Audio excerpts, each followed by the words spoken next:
Hey, good day, folks. Welcome to another episode of Andrew's Life. Hope everybody's doing wonderful today. On this video, I will be driving through the city of Prichard, Alabama. I think that's how you pronounce it. It's located north of Mobile, Alabama, right outside the city. It's in Mobile County. Now, let's see, the population of this city is 21,294 people, and it has been losing people at a rate of 6.5% as of the 2020 census. Now, I'm going to be extra blunt on this video. I'm honest on all my videos. I try to deliver information as accurate as possible. Now, what I'm getting ready to say is going to probably piss some of you off, but it is what it is. Facts are facts. What you see is what you see.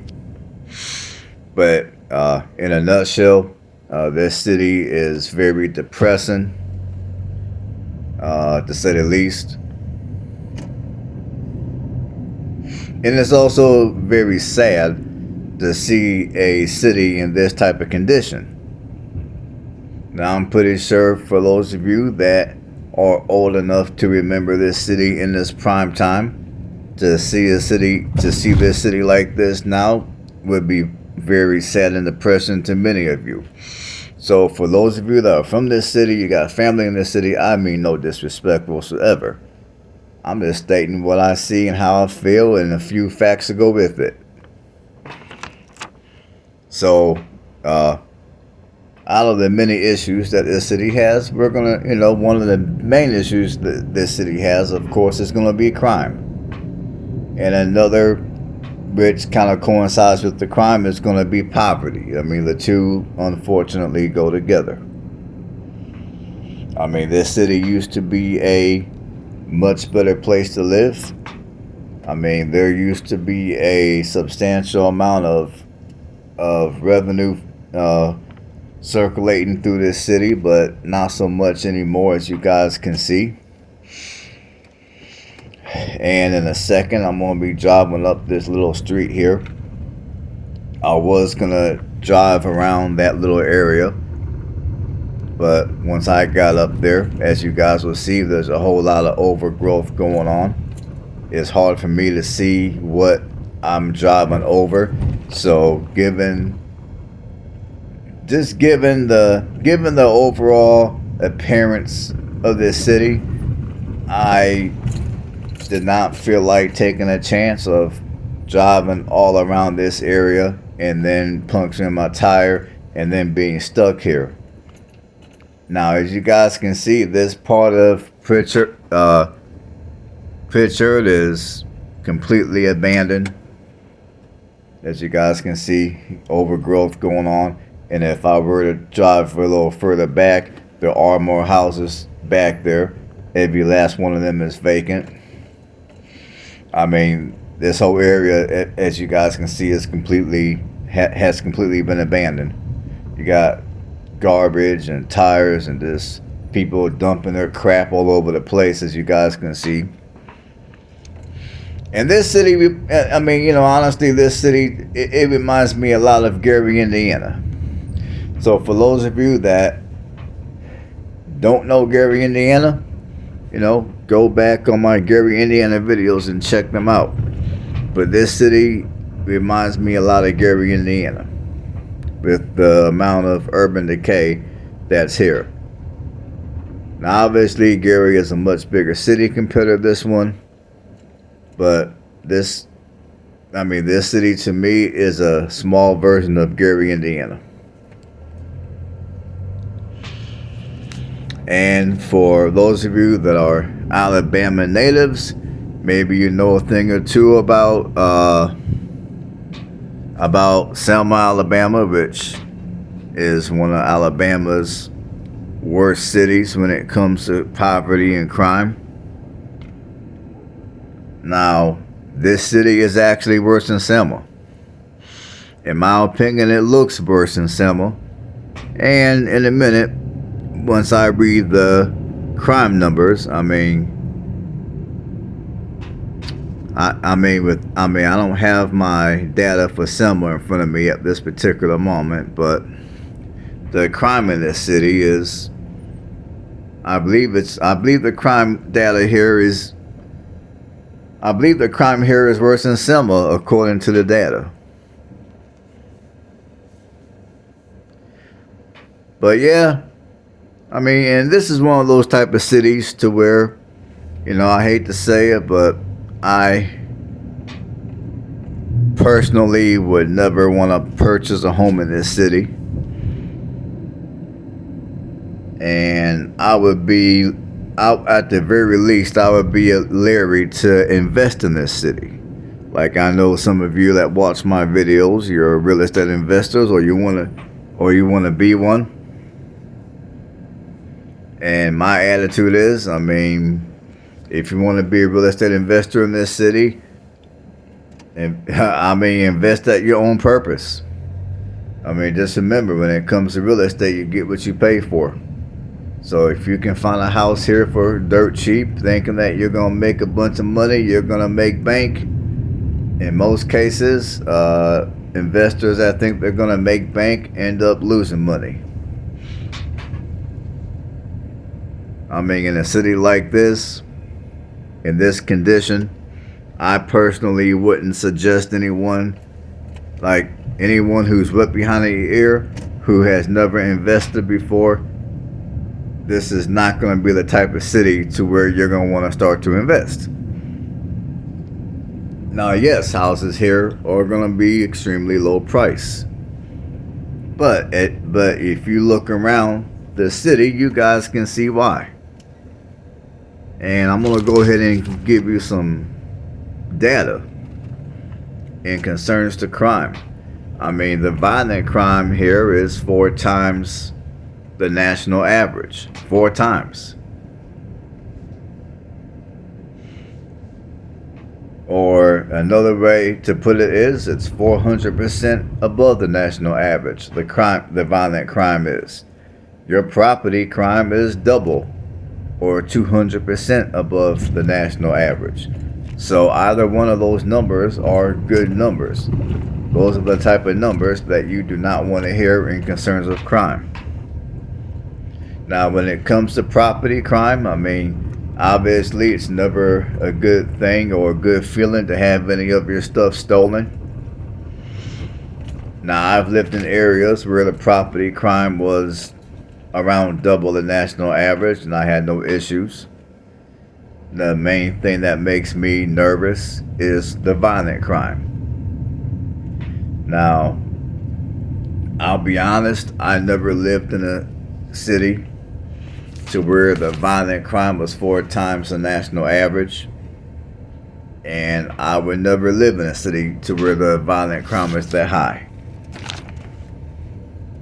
Now, if for some reason you still want to live in this city after what you've seen it so far and after what you just heard about the crime, if you're extra brave, or maybe you're down on your luck, so you're extra desperate, if you want to live in this city for whatever reason, the median home prices here are going to be only $72,000.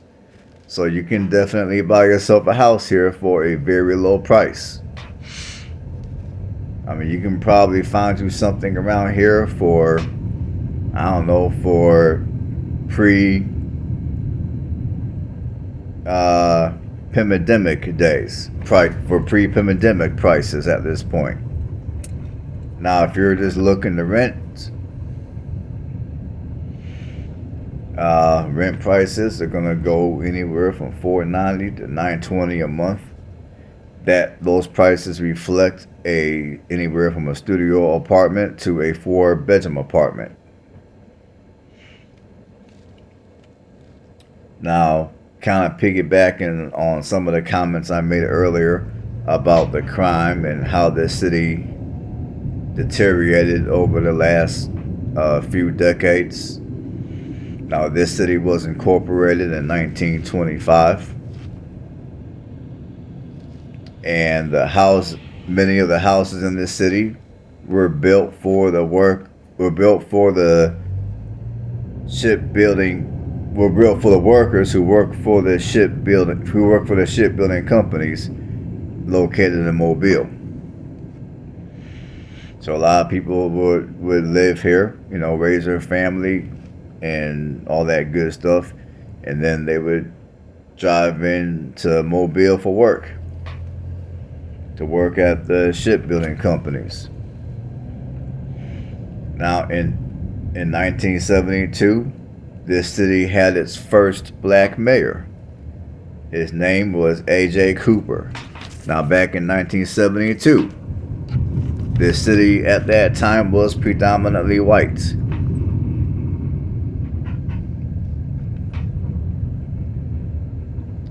And I would say probably around the mid 70s to the early 80s is when this city began to take a turn for the worst. And I would say probably around that time. Well, really, I would say as of the 1980s is when this city began to take a turn for the worst. And many people who had the funds to leave this city and move to better pastures did so. Because the closing of Scott Paper Company and International Paper Company in the 1980s and 90s was one of the major causes of this city to fall apart and to lose tons of money due to people leaving town for better pastures, for better economies.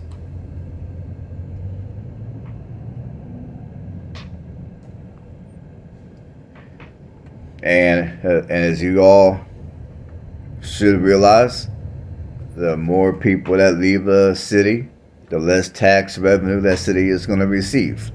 And when the city doesn't receive enough tax money, if that goes on for a few decades, as it has for this city, then you're going to have cities looking like this.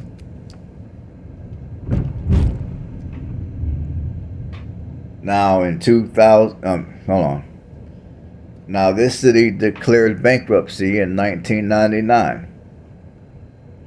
In 2004, the Bessemer Avenue housing projects were demolished due to the lack of due to financial issues that this city had.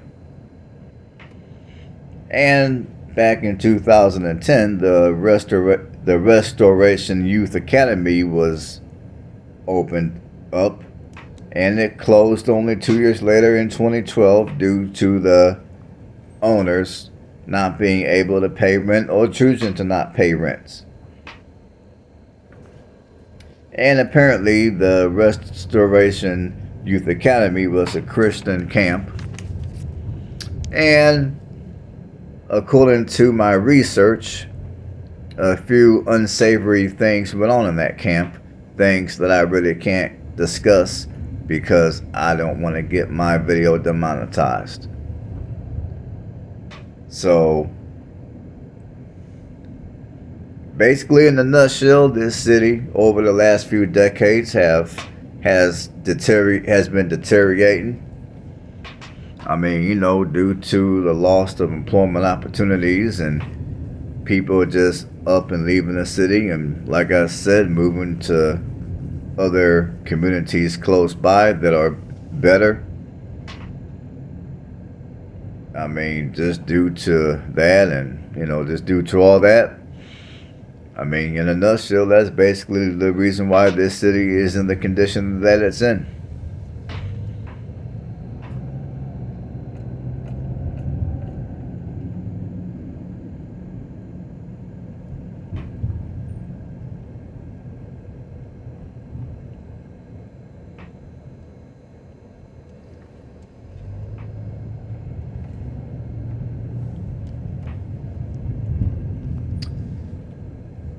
And another thing I would like to point out is there's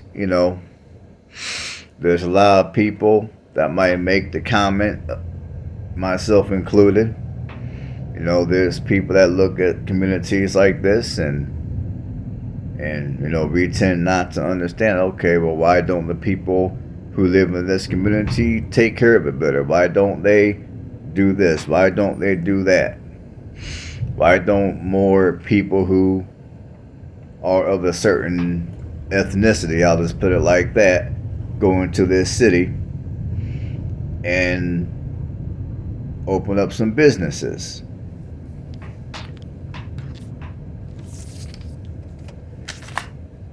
And, you know, I hate to say it, but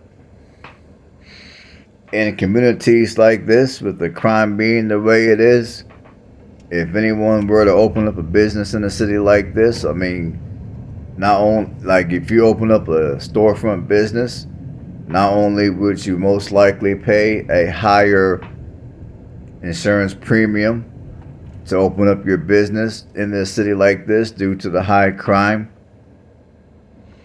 but on top of that, and again, I hate to say it and I'm ashamed to say it, but you would also be risking your life and your safety and your employees' life and safety as well.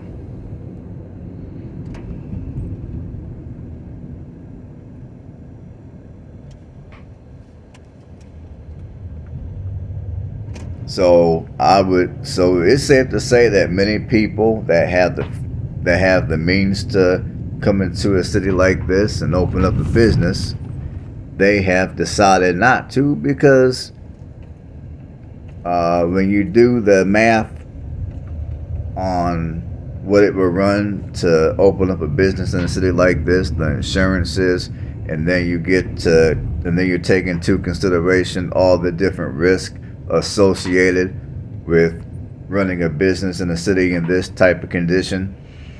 I mean, a lot of entrepreneurs figure that, you know, the risk wouldn't be worth it. The risk wouldn't be worth it.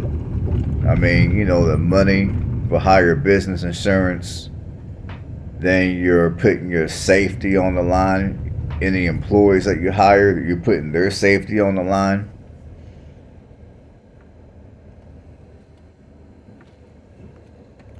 And in a nutshell, those are just a few things that many of your entrepreneurs think about, which is the reason why in communities like this, businesses that may have been open in the past have now been closed.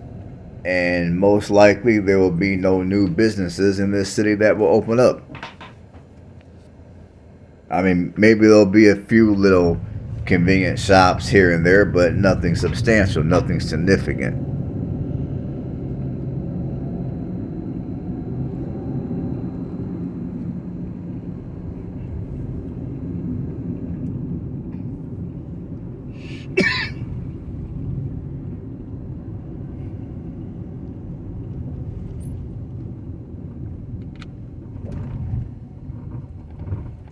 Now, let's see one thing here.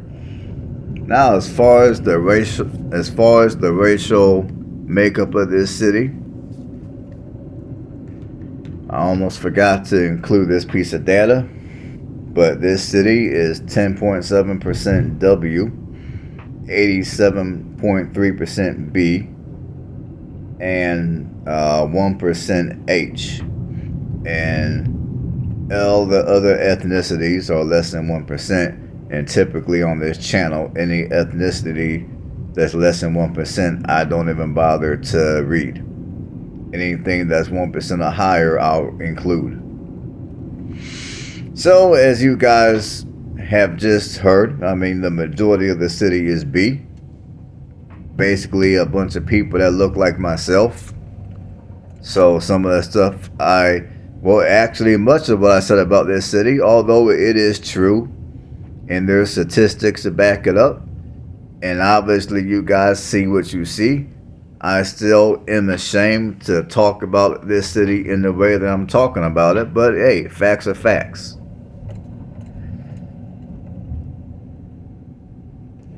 And like I said, I would love to drive through this community and encourage people to, hey man, why don't you come here and buy you a cheap home?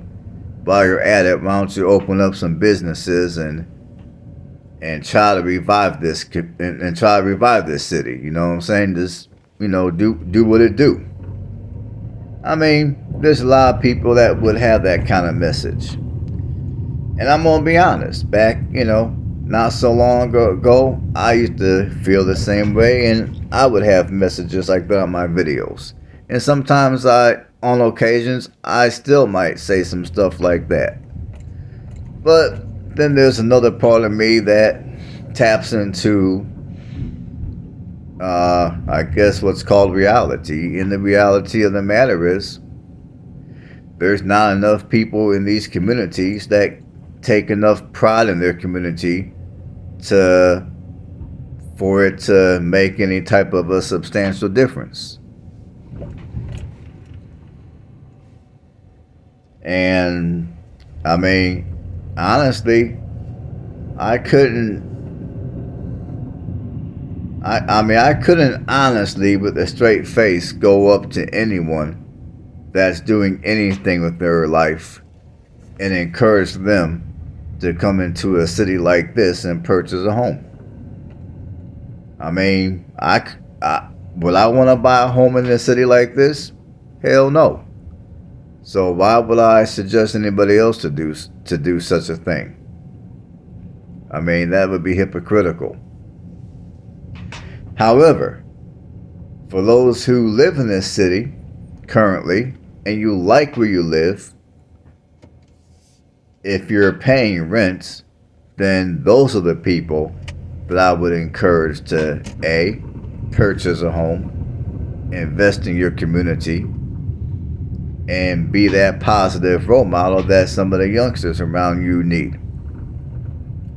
But, unfortunately, there's certain communities of people that are so lost in the sauce that they wouldn't know a positive role model or a good example, even if that example was underneath their nose. Alright, folks, I'm done talking. I'm just mumbling. I'm just running off at the mouth at this point.